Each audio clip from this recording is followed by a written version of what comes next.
शेतकरी मित्रांनो, गोल्डन सीताफळ म्हणजेच थोडक्यात कमी पाऊस असेल तरच चांगलं येतं, जास्त पाऊस असेल तर येत नाही, जास्त पाऊस असेल तर अळी तयार होते। जर ही समस्या तुम्हाला पण जाणवत असेल तर आजच्या या व्हिडिओमध्ये मी तुम्हाला एक सोपा पर्याय सांगणार आहे, ज्या पर्यायामधून तुम्ही कमी असलेलं मार्केट त्यासोबतच पावसामध्ये अळी वाढण्याची समस्या हे दोन्हीही समस्यांपासून सुटका मिळवू शकता।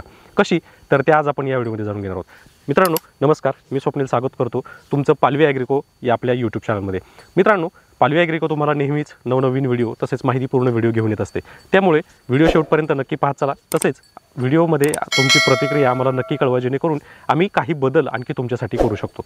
तर मित्रांनो, सीताफळ हे असं पीक आहे जे कोरडवाहू किंवा बागायती दोन्ही जमिनींमध्ये घेतलं जातं, परंतु आपण जसं पाहतोय की वर्षानुवर्षे जसं जसं पावसाचं प्रमाण काही ठिकाणी वाढतंय तर त्या ठिकाणी फळामध्ये अळी येण्याची समस्या वाढते। त्यासोबतच काय होतं की जी पण गोल्डन सीताफळाची लागवड झाली हे गावरान सीताफळ संपल्यानंतर लगेच मार्केटमध्ये सुरू होतं आणि मग परिणामी काय होतं की एका सीझनला पूर्ण माल जो आहे हा आपला मार्केटमध्ये येतो। परिणामी आवक वाढते, म्हणजेच मार्केटमध्ये मंदी वाढते आणि या मंदीमुळे बाजारभाव पडतात। असं एक सोल्युशन जर दिलं की ज्यामुळे तुम्ही तुमचं उत्पादन जरी थोडंफार कमी असेल परंतु रेट तुम्हाला जर चांगला मिळाला तर चालेल का? नक्कीच चालेल। तर मित्रांनो, आज मी तुम्हाला तोच पर्याय सांगणार आहे आणि इथे तुम्ही पाहू शकता की आता जवळजवळ सप्टेंबर महिना सुरू झाला आहे आणि आत्ताशी या बागेमध्ये ब्रांचिंग सुरू झालं आहे। म्हणजे याच्यासाठी काय केलं तर आता तुम्ही जर विचार केला तर आता जर या कंडिशनमध्ये जर ब्रांचिंग असेल आणि फ्रुटिंग स्टेज असेल तर साधारण हा जो माल आहे जवळजवळ किती जरी नाही म्हटलं तर साधारणतः फेब्रुवारीच्या आसपास हा माल निघायला सुरू होईल।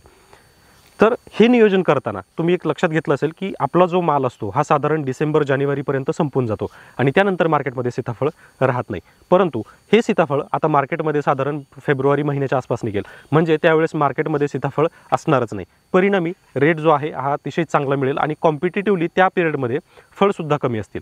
मग काय करायचं आहे तर मित्रांनो, आपण काय करतो साधारण एप्रिल मे महिन्यामध्ये छाटणी करतो आणि पाऊस पडल्यानंतर पावसावरच त्याला सोडून देतो आणि पावसावर असल्यामुळं काय होतं की आपल्या राज्यामध्ये किंवा पूर्ण भारत देशामध्ये ज्या ज्या ठिकाणी नेमके गोल्डन सीताफळाची लागवड झाली तो प्रत्येक बहार एकाच वेळी येतो। यामुळं काय होतं तर सगळा माल जो आहे हा वन टाईम येतो। त्यामुळे आपल्याला नियोजन असं करायचं आहे, सर्वसाधारण जून ते जुलै महिन्याच्या दरम्यान आपल्याला छाटणी करायची। यामुळं काय होणार आहे तर जे काही आपण सुरुवातीला छाटणी करतो ती फुटते, परंतु जर आपण जून महिन्याच्या शेवटी जर छाटणी केली तर ह्या फांद्यांना फुटायला साधारण 1 महिना जातो, म्हणजेच ऑगस्ट महिना उगवतो आणि ऑगस्ट नंतर परत 1 महिना जातो चांगल्या प्रकारे ब्रांचिंग आणि फ्रुटिंग स्टेज सेट होण्यासाठी। म्हणजे थोडक्यात जे काही आता फुलकळी लागलेली आहे तर ही अजून सेट व्हायला साधारण 15 ते 20 दिवस जाणार, म्हणजे पूर्ण 100% सेटिंग जी आहे ही ऑक्टोबरपर्यंत ह्या झाडांमध्ये तयार होणार आणि मग तिथून पुढे साधारणतः 4 महिने आपल्याला आपलं फळ जे आहे हे मार्केटमध्ये येण्यासाठी लागणार।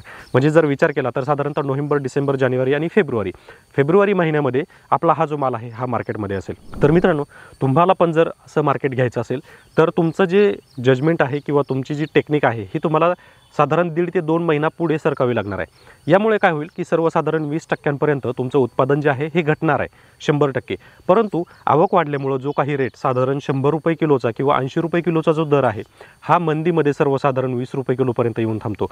त्यामुळे तुम्ही एक ॲनालिसिस जर केला असेल तर सर्वसाधारण 70 ते 80% भाव जो आहे हा उतरतो। त्यापेक्षा चांगलं आहे की साधारण तुमचं 20% जरी उत्पादन कमी झालं परंतु उत्पन्न मात्र तुमचं वाढणार आहे। कसं तर ह्या मालाला रेट वाढल्यामुळे।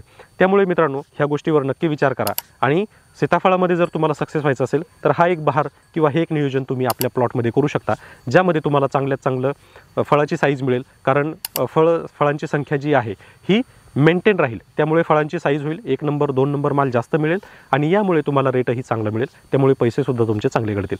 मित्रांनो, ही माहिती जर आवडली असेल तर जास्तीत जास्त शेतकऱ्यांपर्यंत पोहोचवा आणि व्हिडिओ आवडला असेल तर व्हिडिओला लाईक करा आणि चॅनलला सबस्क्राईब करा। त्यासोबतच तुमच्या प्रतिक्रिया आमच्या कमेंट सेक्शनमध्ये नक्की कळवा, जेणेकरून आम्ही तुमच्यापर्यंत नवनवीन माहिती तसेच माहितीमध्ये काही अपडेट असेल तर ते तुमच्यापर्यंत पोहोचवण्याचा प्रयत्न करू। धन्यवाद।